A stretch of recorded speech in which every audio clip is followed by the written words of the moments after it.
Oi, gente, bom dia. Hoje eu deixei até gravar, escrito num caderno aqui, umas coisas que eu queria comentar com vocês hoje. Aqui eu faço uma pergunta para vocês. Vocês já perceberam que a gente sempre tem aquela pergunta do porquê, aquele pontinho de interrogação no nosso coração? Por quê, Deus? Por quê? Por quê? Por quê? Eu tenho reparado nisso. Não só com as pessoas, muitas pessoas, e até mesmo eu, vivo perguntando por que, Senhor, estou passando por essas dificuldades? Por que tantas lutas? Né? A gente sempre está perguntando para Deus por quê. Tem pessoas que ficam assim, Senhor, por que o Senhor levou meu filho? Por que o Senhor levou meu pai? Por que minha empresa fechou? Por que meu filho, minha filha, meus filhos estão nas drogas? Por que meu casamento acabou? Por que meu marido foi embora? A gente fica fazendo essas perguntas. As pessoas fazem essas perguntas a Deus, né? Quando a gente está passando por essas dificuldades, essas lutas. Sempre há um porquê, né? A gente não entende. Pessoas que estão passando por dificuldades, elas não conseguem enxergar o que Deus tem para nós. Como ele diz lá em 1 Coríntios 2:9, que fala assim: o que ninguém nunca viu nem ouviu, e o que jamais alguém pensou que podia acontecer, foi isso que Deus preparou para aqueles que o amam. O que ele diz aqui, o que ele está querendo dizer aqui, que é sobre a vida eterna, a eternidade.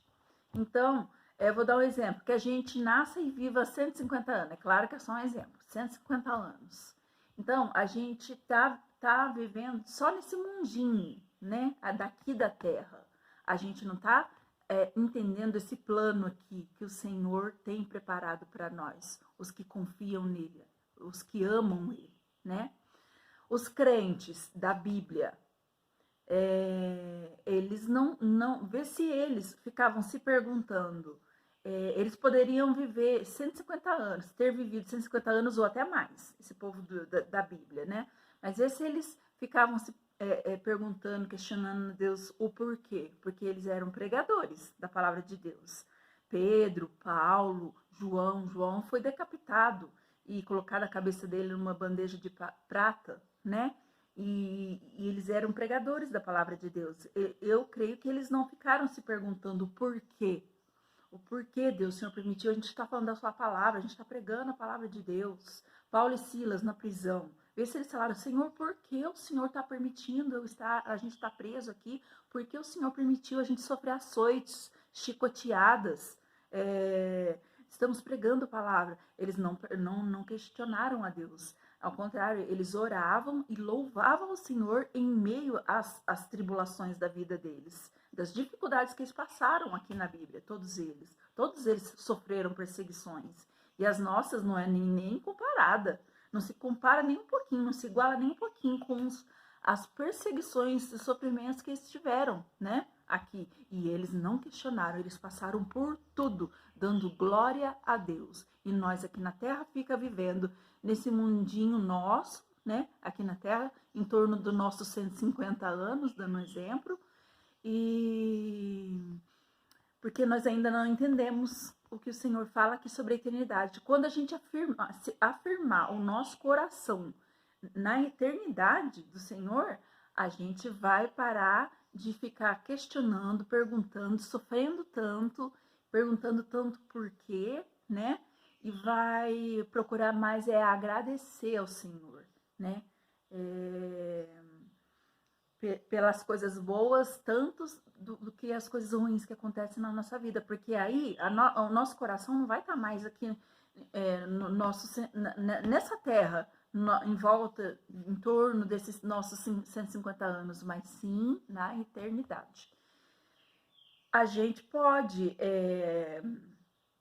orar, a gente pode chorar, a gente pode pedir para Deus nos ajudar a passar pelas dificuldades das nossas vidas aqui na Terra, né?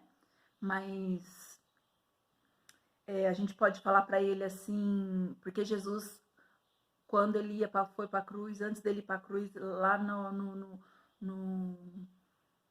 lá onde ele pegou e falou para Deus assim, lá no Monte das Oliveiras, lá assim, Senhor, se possível, faça. Quando ele foi fazer a oração, ele estava com medo também. E ele falou assim para o pai dele, meu pai, se for possível, faça de mim esse cálice, né?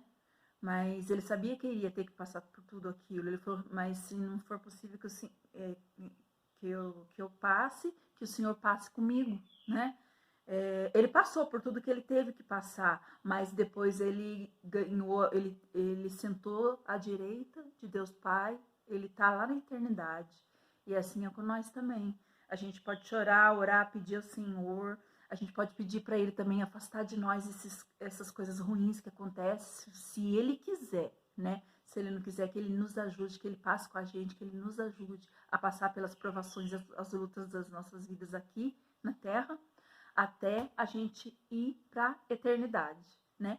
Porque Deus, ele não quer ver o nosso sofrimento, ele só quer que a gente entenda que o que ele tem preparado para a gente é maior do que qualquer coisa que a gente passe na nossa vida aqui na Terra. Do que um filho nas drogas, do que um casamento perdido, do que uma empresa que se fechou, do que a doença que se chegou até nós, a enfermidade que se chegou até nós, né? O que ele tem preparado, o que ele para nós tem preparado é maior que tudo essas aflições, essas tribulações que a gente passa. A gente só tem que entender, né? Que o Senhor tem uma grande coisa para nós, grandes coisas para nós, a vida eterna, né? Ele tem para nós. Então vamos nos posicionar no Senhor, firmar o nosso coração na eternidade, né?